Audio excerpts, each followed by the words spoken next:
को इकट्ठा किया और कहा, इस केस की तह तक जाना होगा। दूध का दूध और पानी का पानी करना है।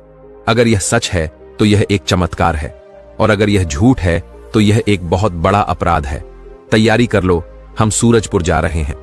अब यह मामला सिर्फ एक गांव या एक रिपोर्टर तक सीमित नहीं था। अब यह कानून और व्यवस्था का मामला बन चुका था।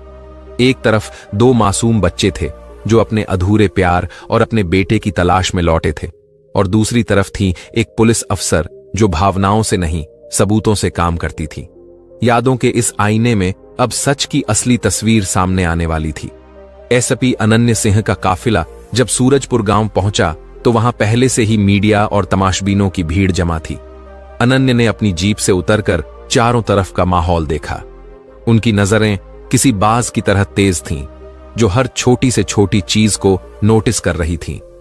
उन्होंने अपनी टीम को भीड़ को नियंत्रित करने का आदेश दिया और सीधे मास्टर दीनानाथ के घर की ओर बढ़ी। घर के अंदर का माहौल तनावपूर्ण था। सोनू और पायल एक कोने में सहमे हुए बैठे थे। उनके माता पिता के चेहरे पर चिंता की लकीरें साफ थीं। अनन्य ने वर्दी का रौब दिखाने की बजाय एक सामान्य महिला की तरह उनसे बात की। उन्होंने बच्चों को अपने पास बुलाया और बहुत प्यार से पूछा, तो आप लोग राम और राधा हैं? दोनों बच्चों ने एक साथ सिर हिलाया। उनकी आंखों में पुलिस का कोई डर नहीं था, बल्कि एक उम्मीद थी, जैसे उन्हें यकीन हो कि यही महिला उनकी मदद करेगी। अनन्य जानती थीं कि बच्चों से एक साथ पूछताछ करना सही नहीं होगा। उन्होंने एक मनोवैज्ञानिक तरकीब अपनाई। उन्होंने सोनू से कहा, बेटा, तुम मेरे साथ बाहर बगीचे में चलोगे? मुझे तुमसे कुछ बातें करनी है। सोनू तुरंत तैयार हो गया। अनन्य सोनू को लेकर घर के बाहर बगीचे में आ गईं और अपनी टीम को सख्त हिदायत दी कि कोई भी पायल से बात करने की कोशिश न करे। बगीचे में एक झूले पर बैठकर उन्होंने सोनू से बात शुरू की। उनका तरीका किसी पुलिस अफसर जैसा नहीं, बल्कि एक दोस्त जैसा था। अच्छा राम, मुझे अपनी राधा के बारे में कुछ बताओ। वो कैसी थी? सोनू की आंखें चमक उठीं। वो बहुत अच्छी थी, थोड़ी जिद्दी थी, पर दिल की बहुत साफ थी। उसे बारिश बहुत पसंद थी और आम का अचार बहुत अच्छा बनाती थी। उसकी बाईं आंख के ठीक नीचे एक छोटा सा तिल था। अनन्या यह सब अपने दिमाग में नोट कर रही थीं। फिर उन्होंने सवाल का स्तर थोड़ा गहरा किया। तुम दोनों की आखिरी बार लड़ाई कब हुई थी? यह एक ऐसा सवाल था जिसकी उम्मीद किसी बच्चे से नहीं की जा सकती थी। सोनू एक पल के लिए चुप हो गया। उसकी आंखों में 20 साल पुरानी यादें ताजा हो गईं। फिर वह बोला, हमारी मौत से 2 दिन पहले, खेत में पानी देने को लेकर। मैं कह रहा था कि अभी रुक जाते हैं, और वो कह रही थी कि फसल सूख जाएगी। हम दोनों ने उस दिन खाना भी नहीं खाया था। फिर अगली सुबह मैंने उसके लिए गजरा लाकर उसे मनाया था। अनन्य के चेहरे पर हैरानी के भाव आते जाते रहे, लेकिन उन्होंने उसे जाहिर नहीं होने दिया।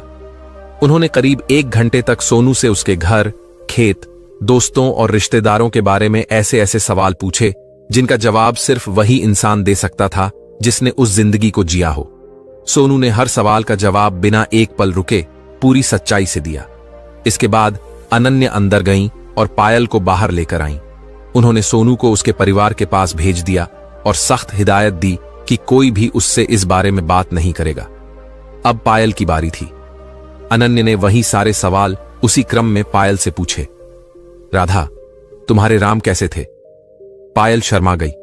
6 साल की बच्ची के चेहरे पर एक विवाहिता की शर्म देखना अपने आप में अद्भुत था।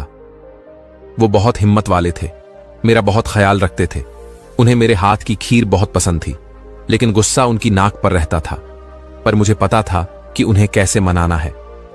अनन्या ने सीधा सवाल किया, तुम्हारी बाईं आंख के नीचे तिल है?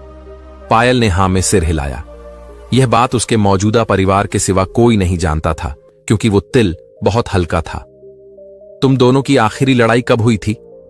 पायल की आंखें नम हो गईं। खेत में पानी देने को लेकर उन्होंने मुझसे ऊंची आवाज में बात की थी। मैं बहुत रोई थी। फिर अगले दिन वो मेरे लिए चमेली का गजरा लाए थे और कान पकड़कर माफी मांगी थी। एक एक जवाब शब्दशः वही थे जो सोनू ने दिए थे। लड़ाई की वजह, मनाने का तरीका, गजरे का फूल, सब कुछ एक जैसा। अनन्या सिंह, जो पुनर्जन्म को अंधविश्वास मानती थीं, उसका दिमाग चकरा गया। यह किसी भी तरह से सिखाया पढ़ाया नहीं जा सकता था। 2 अलग अलग कमरों में बैठे बच्चे एक ही कहानी, एक ही इमोशन के साथ कैसे सुना सकते हैं? उन्होंने आखिरी और सबसे महत्वपूर्ण सवाल पूछा, तुम्हारी मौत कैसे हुई थी?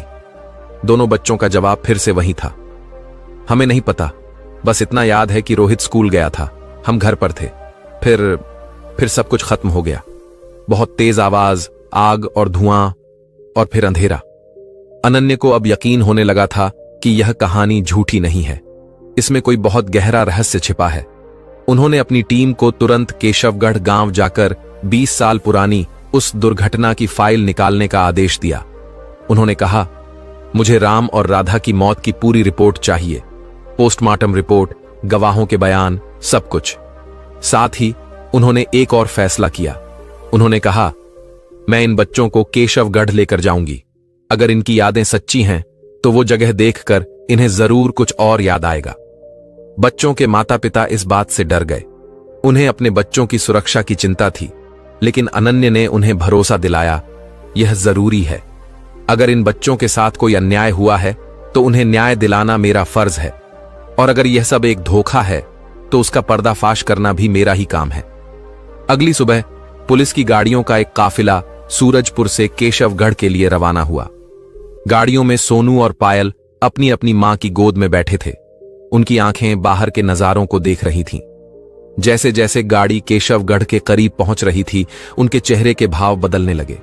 वे उन रास्तों, पेड़ों और मोड़ों को पहचानने लगे थे जिन्हें उन्होंने पिछले 20 सालों में सिर्फ अपने सपनों में देखा था। गाड़ी रोको, सोनू अचानक चिल्लाया। आगे दाहिनी तरफ जो पगडंडी जा रही है वो हमारे खेतों की तरफ जाती है। ड्राइवर ने अनन्य की तरफ देखा। अनन्य ने इशारा किया। गाड़ी पगडंडी की तरफ मुड़ी। कुछ दूर चलने के बाद पायल बोली, यहीं पर वो बड़ा सा बरगद का पेड़ था जिसके नीचे बैठकर राम मेरे लिए बांसुरी बजाते थे।